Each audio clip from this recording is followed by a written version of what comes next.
Kalau ada seseorang, maaf, mengingkari ayat-ayat Allah atau mengolok-ngoloknya, fala taqudu ma'akum, jangan sertai mereka. Banyak sekarang orang tidak beriman ngurusin masalah orang beriman, gak akan nyambung. Silakan buat orang tertawa, semuka bumi tertawa karena perkataan Anda. Jakarta banjir, beda omongannya. Wah, ini adalah cobaan dari Allah Subhanahu wa taala.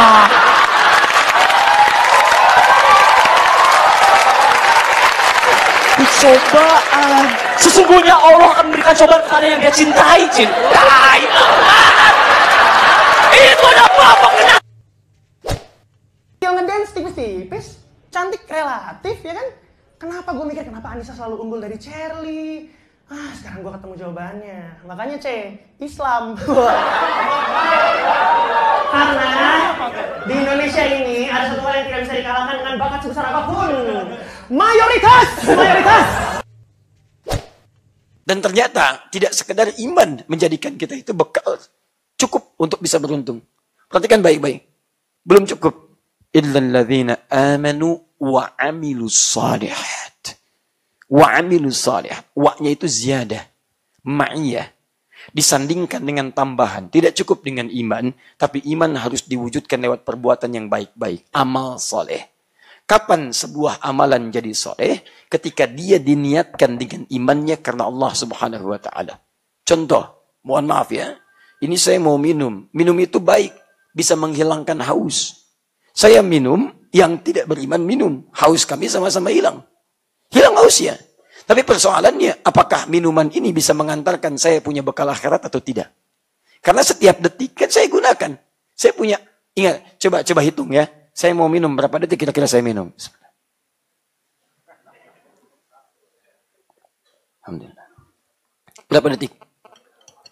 Saya sudah melewatkan 4 detik dalam hidup saya untuk minum ini. Teman saya juga minum. Pertanyaannya, minum ini bisa menghilangkan haus. Saya menghilangkan haus, teman saya hausnya hilang. Tapi persoalannya ketika saya meninggal, apa yang saya bawa dari 4 detik itu untuk pulang? Di mana bedanya? Jadikan minum itu dengan amal saleh. Salah satunya niatkan karena Allah Subhanahu wa ta'ala. Bagaimana cara meniatkan karena Allah? Diikat dengan kalimat di syahadat kita. Wa ashhadu anna Muhammad Rasulullah. Ashhadu an la ilaha illallah, kalimat iman. Ashhadu anna Muhammad Rasulullah adalah kalimat jalan untuk mewujudkan iman itu. Bagaimana cara minum kita supaya bisa la ilaha illallah? Maka ikuti cara minum Rasulullah SAW. Kata Nabi, minimal bacakan kalimat Allah. Bismillah. Kullu amrin dhibalin la yubda'u fihi bismillahirrahmanirrahim fahuwa abtar. Setiap perbuatan baik yang disematkan, tidak disematkan kalimat bismillahirrahmanirrahim. Paling minimal bismillah itu abtar, terputus pahala akhiratnya. Cuma dapat dunia saja. Pertanyaan saya, berapa kali dalam sehari Anda minum? Selama hidup Anda berapa kali minum? Berapa kali dalam minuman Anda yang sudah mengantarkan bekal akhirat Anda? Berapa kali dalam makan Anda yang sudah menjadi bekal akhirat Anda? Jangan-jangan cuma masuk, keluar, masuk, keluar, masuk, keluar. Apa faedahnya? Apa bedanya dengan belum beriman? Maka dari itu, duduk pun pasca dari tidur, bangun tidur kita duduk, itu ada potensi amalan. Coba cek, antum bangun tidur, kemudian duduk, kira-kira berapa menit duduknya tuh? Belum tentu 2 menit itu. Begitu bangun, begitu lihat jam sudah 30 menit. Silakan cek kalau nggak percaya. Silakan, hitung kalau nggak percaya. Lama itu, luar biasa, 30 menit dalam duduk. Menghilangkan ngantuk. Makanya dibantu nanti dengan menghilangkan ngantuk. Coba, Anda baru bangun saja. Sudah kehilangan 30 menit. Kalau tidak diniatkan karena Allah Subhanahu wa ta'ala. Luar biasa. Duduk, tapi ada pahalanya. Paling enak tuh. Duduk, masih ada ngantuk, dapat pahala. Silakan cek. Ya, baru bangun, duduk. Kemudian dapat pahala. Bagaimana caranya? Ikuti Nabi SAW. Diniatkan untuk mengikuti Nabi SAW. Ada keteladanan di situ. Di begitu bangun, duduk. Kalau nggak percaya, materi ini bukan untuk Anda. Materi ini hanya diberikan bagi orang beriman. Jadi kalau yang tidak beriman, nggak usah ngurusin orang-orang beriman. Awas, banyak sekarang orang tidak beriman, ngurusin masalah orang beriman. Nggak akan nyambung. Silakan buat orang tertawa. Semuka bumi tertawa karena perkataan Anda. Anda nggak nyambung. Jaka sembungannya nggak kenal Anda. Ya. Dan orang seperti itu nggak usah diurusin. Orang yang ngolok-ngolok agama, apalagi dia tidak beriman, tidak tahu tentang konsep keimanan, itu nggak usah banyak dipikirin. Dan itu bukan hoax yang membangun. Ya, sudah fokus. Ya, Sekarang banyak masalah-masalah viral. Nggak harus setiap masalah kita viralkan. Ya, nggak harus setiap masalah kita viralkan. Saya ingin sampaikan pada Anda, ayo kita tampilkan kebaikan-kebaikan. Kalau yang baik itu tidak pernah diviralkan, yang jelek nanti akan menguasai kehidupan. Kalau yang seperti itu para pencela diberi ruang diviralkan, yang baik-baik akan muncul. Yang diviralkan itu yang baik-baik aja, yang baik-baik, katakan yang baik, katakan yang baik, katakan cinta, katakan lembut, katakan putus, gak usah diviralkan. Buang. Yang baik-baik aja, ya. Sudah munculkan. Nanti hilang sendiri yang kayak gitu. Itu kaidahnya jelas kok. Maaf, nyimpang sebentar ya. Karena saya hampir di setiap saat tuh suka ada dapat dan kadang diminta pendapat. Itu sudah jelas di Quran kok. Quran surah keempat An-Nisa ayat 140. Paling kiri sebelah bawah. وَقَدْ نَزَّلَ عَلَيْكُمْ فِي الْكِتَابِ أَنْ إِذَا سَمِعْتُمْ آيَةِ اللَّهِ يُكْفَرُ بِهَا وَيُسْتَهْزَأُ بِهَا فَلَا تَقْعُدُوا مَعَهُمْ. Telah tetap ketentuan dalam kitab Allah.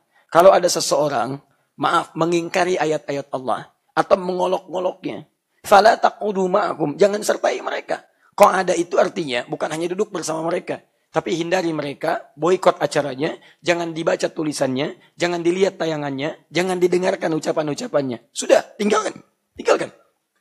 Dan itu cara kita memberi pelajaran, kata Quran, hatta yahudu fi haditsin ghairi. Sampai mereka sadar bahwa perkataan itu keliru, mereka tinggalkan, baru kita terima kembali. Di antum tuh gampang sebenarnya, nggak usah banyak diviralkan, udah boikot aja acaranya, nggak usah ditonton, nggak usah macam-macam, ratingnya turun, hilang dalam peredaran, dan nggak usah diingat, sampai dia mau kembali. Silakan kamu tertawa aja sendirian, kita nggak usah ikutan tertawa. Sudah, maaf ya, jangan buang energi mencela yang sudah tercela. Sudah selesai. Tinggalkan aja, selesai. Jadi kita kembalikan. Tuh, menghabiskan waktu kita. Jadi pahala enggak itu ya? Kembalikan. Jadi duduk. Setelah duduk, kemudian apa? Hilangkan bekas ngantuk.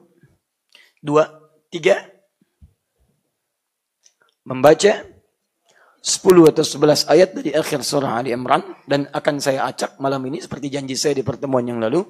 Insya Allah setiap Anda akan saya mintakan sebutkan ayat ini, teruskan ayat ini dan sebagainya. Itu di akhir insya Allah. Jangan dulu bubar di akhir. Ya, tuh. Kemudian yang keempat, membacakan doa bangun tidur. Dan ini diurutkan bisa urutan ketiga. Tidak ada masalah. Jadi kita hilangkan bekas ngantuk. Kemudian bisa baca doa tidur. Di Al-Bukhari nomor hadis 181.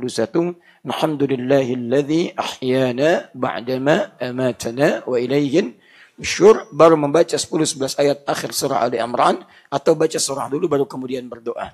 Tapi ingat, materi kita selesai di sini pertemuan lalu, doa itu bukan sekedar diucapkan, tapi ternyata komitmen kita untuk membangun lembaran baru di hari itu. Ya Allah, terima kasih telah memberikan saya kesempatan untuk hidup. Bisa engkau ambil nyawa saya pada malam tadi, tapi engkau berikan kesempatan saya untuk kembali meniti kehidupan. Saya berjanji ya Allah, wa ilaihin nusyur. Hari ini saya akan mencari bekal terbaik untuk pulang saya. Karena itu, setiap orang membaca doa tadi, dia harus punya rencana kehidupan yang akan dia tunaikan di hari itu lebih baik daripada hari-hari sebelumnya. Nah, sekarang, jadi kalau kemudian kita bangun dari tidur, lantas dalam bangun itu kemudian kita berwudu. Nah, di antara dua ini, mana yang kemudian diposisikan oleh Nabi SAW untuk ditunaikan? Apakah bangun tidurnya Nabi di malam hari itu, yang beliau kemudian bangkit? Kan lihat hadis yang pertama, beliau bangkit di malam hari kan? Ya lebih sedikit atau kurang dari pertengahan malam sedikit. Masih ingat hadisnya? Halo? Masih ingat? Beliau kalau bangun itu kan bangun normalnya Nabi. Bangun normalnya Nabi kan bukan subuh. Ya kan? Bangun normalnya Nabi sebelum subuh. Umumnya Nabi bangun kebiasaannya sebelum subuh. Dia beliau bangkit lebih dari pertengahan malam sedikit atau kurang dari pertengahan malam sedikit. Jadi kalau subuh sekarang jam berapa? 4:30. Baik ya. Bisa Nabi bangun jam 3. Kan? Kalau pertengahan malam jam 1 lebih sedikit, misalnya jam 2:30, 3. Ya? Atau kurang dari itu sedikit. Beliau bangkit. Nah, dalam bangunnya itu tadi kita sebutkan beliau berwudu. Wudunya untuk apa? Mari kita lihat nanti. Apakah pada bagian yang kedua yang sudah dihapus? Dan semoga Allah ampuni dosa yang menghapus. Kan? Baik.